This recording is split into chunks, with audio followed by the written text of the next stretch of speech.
നമ്മുടെ ശരീരത്തിൽ ഏറ്റവും പ്രധാനമായിട്ടുള്ള ഒരു അവയവമാണ് വൃക്ക എന്ന് പറയുന്നത്. നമ്മുടെ ശരീരത്തിൽ ഉണ്ടാകുന്ന വേസ്റ്റുകളെല്ലാം പുറന്തള്ളാനും അതുപോലെ തന്നെ ശരീരത്തിന് ആവശ്യമില്ലാത്ത പദാർത്ഥങ്ങളെല്ലാം ഒഴിവാക്കാനും വൃക്ക നിർവഹിക്കുന്ന പണി എന്ന് പറഞ്ഞാൽ ഏറ്റവും വലിയൊരു ധർമ്മമാണ്. അത്രമാത്രം ഒരു ഫംഗ്ഷൻ നിർവഹിക്കുന്ന ഒരു അവയവമാണ് വൃക്കകൾ എന്ന് പറയുന്നത്. അപ്പോൾ ഇന്ന് നമ്മൾ സംസാരിക്കുന്നത് വൃക്കകളുടെ സംരക്ഷണത്തിന് വേണ്ടിയിട്ട് നമ്മൾ ഭക്ഷണത്തിൽ കഴിക്കേണ്ടതായിട്ടുള്ള ഏറ്റവും പ്രധാനമായിട്ടുള്ള കുറച്ച് ഭക്ഷണങ്ങളെക്കുറിച്ചാണ്.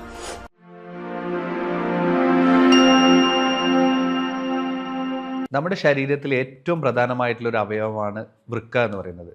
നമ്മുടെ ശരീരത്തിൽ ഉണ്ടാകുന്ന വേസ്റ്റുകളെല്ലാം പുറന്തള്ളാനും അതുപോലെ തന്നെ ശരീരത്തിന് ആവശ്യമില്ലാത്ത പദാർത്ഥങ്ങളെല്ലാം ഒഴിവാക്കാനും വൃക്ക നിർവഹിക്കുന്ന പണി എന്ന് പറഞ്ഞാൽ ഏറ്റവും വലിയൊരു ധർമ്മമാണ് വൃക്ക നമ്മുടെ ശരീരത്തിൽ നിർവഹിക്കുന്നത്.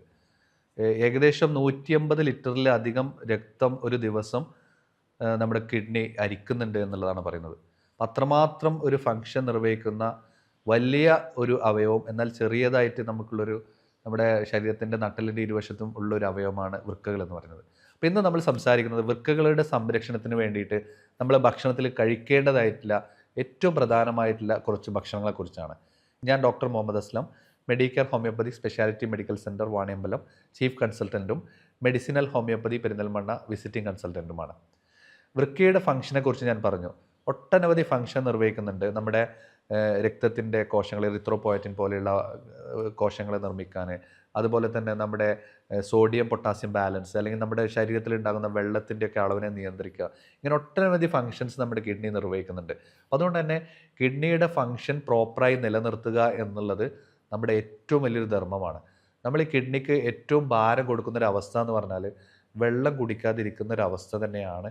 കിഡ്നി രോഗങ്ങൾ ഇന്ന് വളരെയധികം കൂടി വരാനുള്ള സാഹചര്യം നമ്മുടെ ജീവിതശൈലിയുടെ മാറ്റങ്ങളും നമ്മുടെ ഓട്ടത്തിൻ്റെ ഇടയ്ക്ക് നമുക്ക് വെള്ളം കുടിക്കാനോ മൂത്രം ഒഴിക്കാനോ ഒന്നും ഇന്ന് പല ആളുകളിലും സമയമില്ല എന്നുള്ളതാണ്.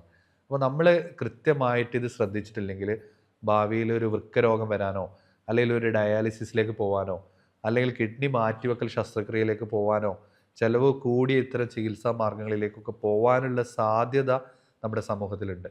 മുമ്പൊക്കെ നമ്മുടെ നാട്ടിൽ ഡയാലിസിസ് സെൻ്ററുകളൊക്കെ അല്ലെങ്കിൽ ഡയാലിസിസ് ചെയ്യണമെങ്കിൽ ദൂര ദിക്കുകളിൽ പോയി ഡയാലിസിസ് ചെയ്യേണ്ട അവസ്ഥയുണ്ടായിരുന്നു. ഇന്ന് നമ്മുടെ തൊട്ടടുത്തുള്ള സ്ഥലങ്ങളിലെല്ലാം ഡയാലിസിസ് സെൻ്ററുകൾ പുതിയതായിട്ട് തുറന്നുകൊണ്ടിരിക്കുന്ന അതിൻ്റെ കാരണം എന്താ? തുറന്നുകൊണ്ടിരിക്കാനുള്ള കാരണം കൂടുതലായിട്ട് വൃക്ക രോഗികൾ കൂടി വരുന്നു എന്നുള്ളതാണ്. കഴിഞ്ഞ ദിവസം ഒരു 30 വയസ്സുള്ള ഒരു ആൾ, അദ്ദേഹത്തിന് തലവേദനയായിട്ടാണ് ക്ലിനിക്കിൽ വന്നിട്ടുള്ളത്. ശക്തമായിട്ടുള്ള തലവേദനയാണ്, ഡോക്ടറെ എന്താണ് കാരണം എന്ന് അറിയുന്നില്ല എന്ന് പറഞ്ഞപ്പോൾ കുറേ ഡോക്ടർമാരെ കാണിച്ചു, തലവേദനയുടെ മരുന്നൊക്കെ കഴിച്ചു, പക്ഷേ കുറയുന്നില്ല എന്ന് പറഞ്ഞപ്പോൾ ഞാൻ സാധാരണ അവരുടെ എല്ലാ ടെസ്റ്റുകളും അവരുടെ കാര്യങ്ങളെല്ലാം ചോദിച്ചു വന്നു. അവരുടെ ഒരു പ്രഷർ നോക്കി.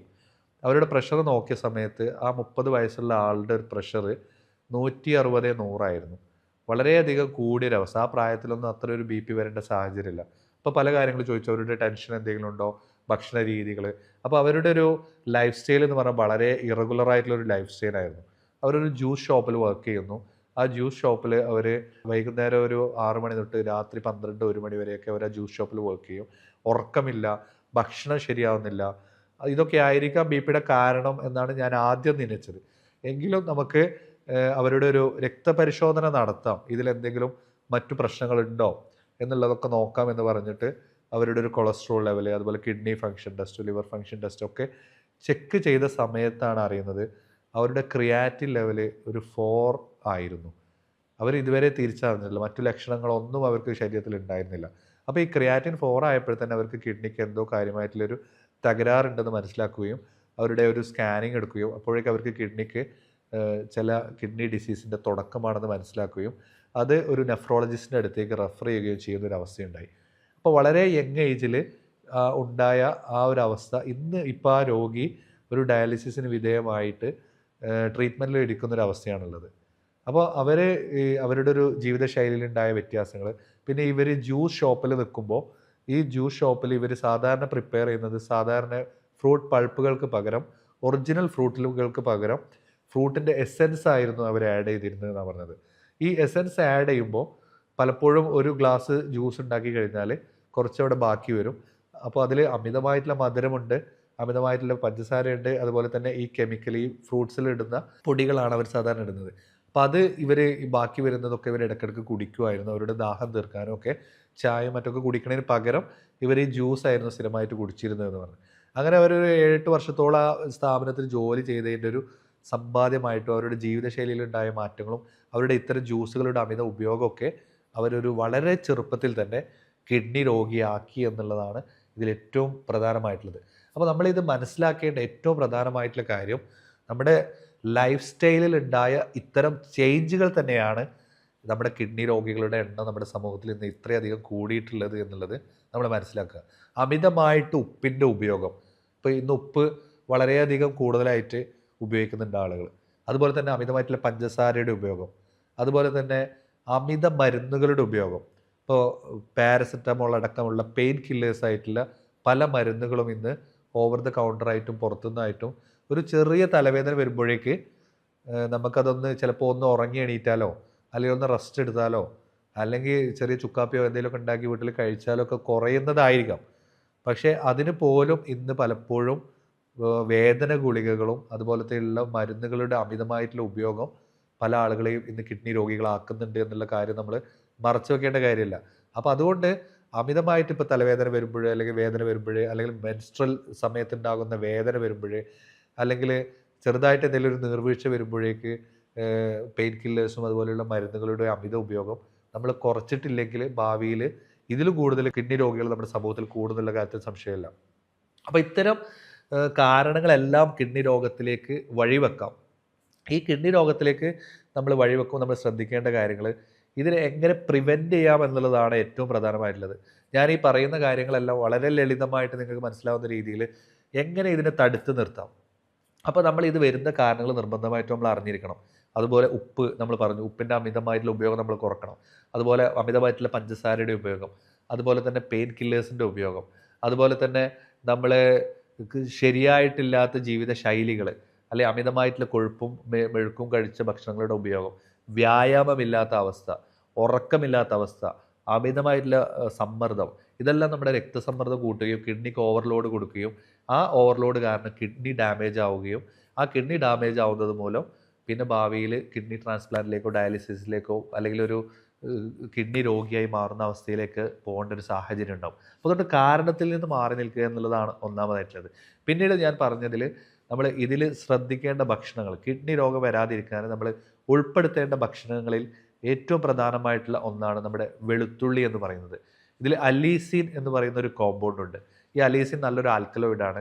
അത് നമ്മുടെ രക്തകോശങ്ങളെ ശുദ്ധിയാക്കാനും രക്തത്തിലുണ്ടാകുന്ന അമിതമായിട്ടുള്ള കൊഴുപ്പുകളെ ഒഴിവാക്കാനും അതുപോലെ തന്നെ കിഡ്നിക്ക് ഓവർ ഫങ്ഷനിങ് വരാതിരിക്കാനും കിഡ്നിയെ നോർമലായിട്ട് ഫങ്ഷൻ ചെയ്യാനും നമുക്ക് ഉപയോഗിക്കാവുന്ന ഒരു ഏറ്റവും നല്ല ഫുഡാണ് നമ്മുടെ അലീസിൻ എന്ന് പറയുക, അല്ലെങ്കിൽ നമ്മുടെ അലിയം സറ്റൈവ എന്ന് പറയുന്ന നമ്മുടെ വെളുത്തുള്ളി എന്ന് പറയുന്നത്. നമുക്ക് നാടൻ രീതിയിൽ നമുക്ക് ധാരാളം സുലഭമായിട്ട് ലഭിക്കുന്ന ഒരു ഭക്ഷണമാണ്.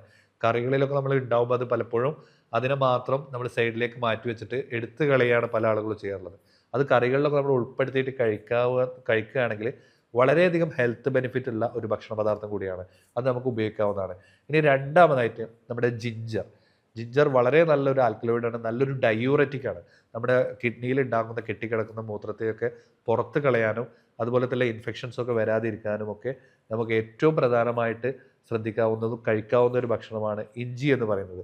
ഇനി മൂന്നാമതായിട്ട് നമ്മുടെ തണ്ണിമത്തൻ, ധാരാളം ഫൈബർ ഉണ്ട്, ധാരാളം വാട്ടർ കണ്ടന്റ് ഉണ്ട്, ധാരാളം പൊട്ടാസ്യം അടങ്ങിയതാണ്. അപ്പോൾ അതുകൊണ്ട് തന്നെ കിഡ്നിയൊക്കെ പ്യൂരിഫൈ ചെയ്യാനും ബ്ലഡ് പ്രഷറൊക്കെ കുറക്കാനും നമ്മളെ സഹായിക്കുന്ന ഏറ്റവും നല്ലൊരു ഭക്ഷണം കൂടിയാണ് തണ്ണിമത്തൻ എന്ന് പറയുന്നത്.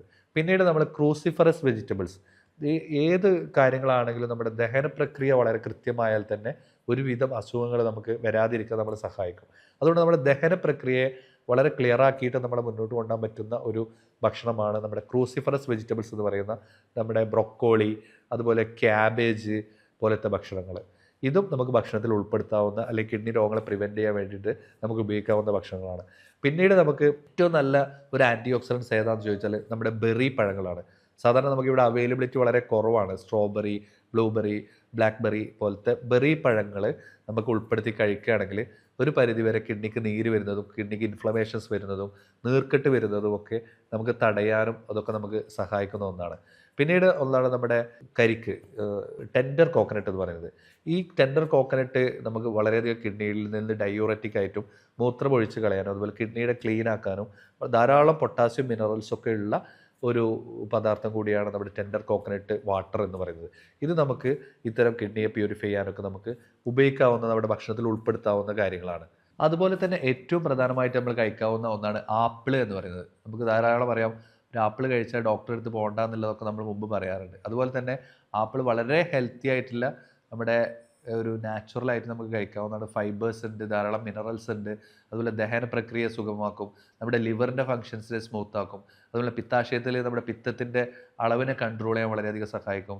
അപ്പോൾ അതുകൊണ്ട് തന്നെ ആപ്പിൾ നമുക്ക് ധാരാളം ഉൾപ്പെടുത്തി കഴിക്കാവുന്നതാണ്. പിന്നീട് നമുക്ക് കിഡ്നിയെ ക്ലീൻ ആക്കാൻ വേണ്ടി ഉപയോഗിക്കാവുന്ന ഒന്നാണ് എക്സ്ട്രാ വെർജിൻ ഒലീവ് ഓയിൽ എന്ന് പറയുന്നത്.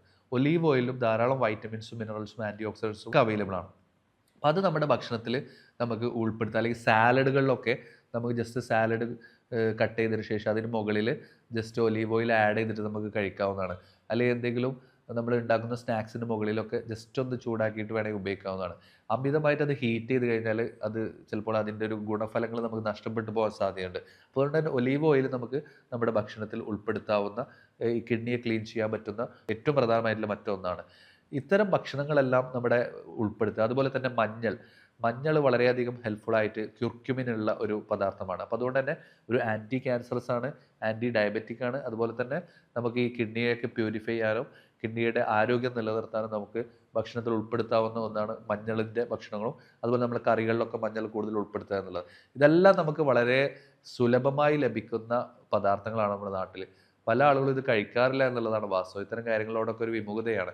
അതുകൊണ്ട് ഇത് നമ്മുടെ ഭക്ഷണത്തിൽ ഉൾപ്പെടുത്തുക. അതുപോലെ കിഡ്നി രോഗങ്ങൾ വരുന്ന സാഹചര്യങ്ങളും കാര്യങ്ങളും നമ്മൾ മനസ്സിലാക്കുക. ഈ അമിതമായിട്ട് ഉപ്പിൻ്റെ ഉപയോഗം തന്നെ വളരെ വലിയൊരു പ്രശ്നം നേരിടുന്നുണ്ട്.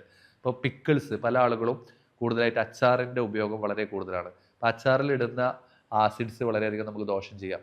അതുപോലെ തന്നെ അച്ചാർ കേടാവാതിരിക്കാൻ അതിൽ ആഡ് ചെയ്യുന്ന പ്രിസർവേറ്റീവ്സ്, പിന്നീട് നമ്മൾ ഈ പ്രോസസ്ഡ് ഫുഡിൽ ചേർക്കുന്ന പല കളറുകൾ പ്രിസർവേറ്റീവ്സ്, അതുപോലെ ഷുഗർ എന്ന പേരിൽ പറയപ്പെടുന്ന പല രീതിയിൽ മാൾട്ടോഡെക്സിൻ പോലെയുള്ള പല പേരിൽ അറിയപ്പെടുന്ന അമിത ഷുഗറിൻ്റെ ഒക്കെ ഉപയോഗമൊക്കെ കിഡ്നിയെ ഓവർ ഡാമേജിലേക്ക് വരുത്താനും കിഡ്നി രോഗങ്ങൾ വരുത്താനുള്ളൊരു സാഹചര്യം നമ്മുടെ മുന്നിലുണ്ട് എന്നുള്ളത് നമ്മൾ തിരിച്ചറിയുക. അപ്പോൾ കൃത്യമായിട്ടുള്ള ജീവിതശൈലി ക്രമീകരണവും അതുപോലെ തന്നെ നമ്മുടെ ഭക്ഷണ നിയന്ത്രണമൊക്കെ ഉണ്ടെങ്കിൽ നമുക്ക് ഒരു പരിധിവരെ നമുക്ക് ഇത്തരം കാര്യങ്ങളെ പരിഹാരം കണ്ടെത്താനും അതിനെ നമുക്ക് പ്രതിരോധിക്കാനും നമുക്ക് സാധിക്കും. അപ്പോൾ പ്രത്യേകം ശ്രദ്ധിക്കുക, ഒരു രോഗം വന്നിട്ട് ട്രീറ്റ്മെൻറ്റോ ഡയാലിസിസോ ട്രാൻസ്പ്ലാന്റിലേക്ക് പോകുന്നതിന് മുമ്പ് ഇത്തരം കാര്യങ്ങൾ വരാതെ നമ്മുടെ ഭക്ഷണശീലങ്ങളും ജീവിതശൈലിയും ക്രമീകരിച്ച് ഹെൽത്തി ആയിട്ട് മുന്നോട്ട് പോകാനാണ് ഈ വീഡിയോ ഞാൻ നിങ്ങളുടെ മുന്നിൽ അവതരിപ്പിച്ചിട്ടുള്ളത്. വളരെ ഏറ്റവും പ്രധാനപ്പെട്ടുള്ള ഒരു ഇൻഫർമേഷനാണ്. നിങ്ങളുടെ സുഹൃത്തുക്കളുമായിട്ട് ഇത് പങ്കുവെക്കുക. ഇതുമായിട്ട് ബന്ധപ്പെട്ട നിങ്ങളുടെ സംശയങ്ങളുണ്ടെങ്കിൽ താഴെ കമൻറ്റ് ബോക്സിൽ നിങ്ങൾക്ക് കമൻറ്റ് ചെയ്യാവുന്നതാണ്. താഴെ വാട്സപ്പിൽ നിങ്ങൾക്ക് കണക്ട് ചെയ്യാവുന്നതാണ്. ഈ വിവരങ്ങൾ ഞാൻ നിങ്ങളുമായി പങ്കുവെച്ചത് ഡോക്ടർ മുഹമ്മദ് അസ്ലം. നന്ദി, നമസ്കാരം.